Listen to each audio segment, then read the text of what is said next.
નમસ્કાર દર્શક મિત્રો, લક્ષ્ય ન્યૂઝ ચેનલમાં હું મેઘા અગ્રવાલ આપનું હાર્દિક સ્વાગત કરું છું. આપ જોઈ રહ્યા છો લક્ષ્ય ન્યૂઝ. નજર કરીએ આજના સમાચાર. કલોલ શહેર પોલીસ સ્ટેશન ખાતે આવનાર તહેવારોને ધ્યાનમાં રાખીને શાંતિ સમિતિની મહત્વપૂર્ણ બેઠક યોજાઈ હતી.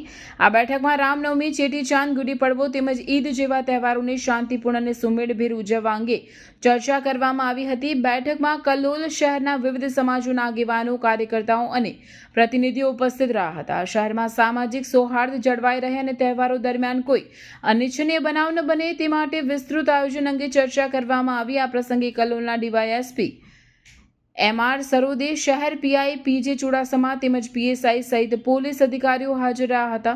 અધિકારીઓએ તહેવારો દરમિયાન કાયદો અને વ્યવસ્થા જળવાઈ રહે તે માટે પોલીસ તરફથી લેવામાં આવનાર પગલાં અંગે માર્ગદર્શન આપ્યું હતું. સમિતિમાં ઉપસ્થિત આગેવાનો દ્વારા પણ પોલીસને સંપૂર્ણ સહકાર આપવાની ખાતરી આપવામાં આવી હતી. તેમણે જણાવ્યું હતું કે તમામ સમાજો એકતા અને ભાઈચારા સાથે તહેવારો ઉજવશે અને શાંતિ જાળવવામાં સહયોગ આપશે. બેઠક દરમિયાન ખાસ કરીને ટ્રાફિક વ્યવસ્થા, ભીડ નિયંત્રણ અને સુરક્ષા વ્યવસ્થા અંગે પણ વિગતવાર ચર્ચા કરવામાં આવી હતી.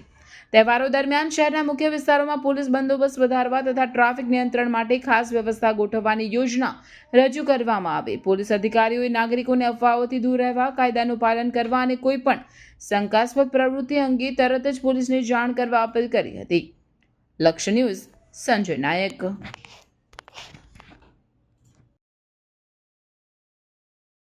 આજરોજ ગાંધીનગર રેન્જ DIGP સાહેબની તેમજ ગાંધીનગર SP સાહેબની સૂચનાને અન્વયે અત્રે આવનારા રામનવમી, રમઝાન ઈદ, ચેટીચાંદ તેમજ ગુડી પડવાના તહેવાર સંદર્ભે કલોલ શહેર પોલીસ સ્ટેશન ખાતે એક શાંતિ સમિતિની મિટિંગ રાખવામાં આવેલી, જેમાં સિંધી સમુદાયના લોકો, અન્ય હિન્દુ જ્ઞાતિના લોકો તેમજ મોટા પ્રમાણમાં મુસ્લિમ આગેવાનોએ ભાગ લીધેલો, જેમાં તમામે સૌહાર્દપૂર્ણ રીતે આ તમામ તહેવારો ઉજવાય એ માટે એકમતે પોતાનો મત રજૂ કરેલો, તેમજ તેઓની જે કોઈ સમસ્યા હતી તે ટ્રાફિકને લગતી કે અન્ય કોઈ પણ તે બાબતે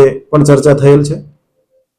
અને અત્રેથી આવનારા તમામ તહેવારો માટે પોલીસ બંદોબસ્ત સંપૂર્ણ રીતે રાખવામાં આવનાર છે. એ બાબતે તમામને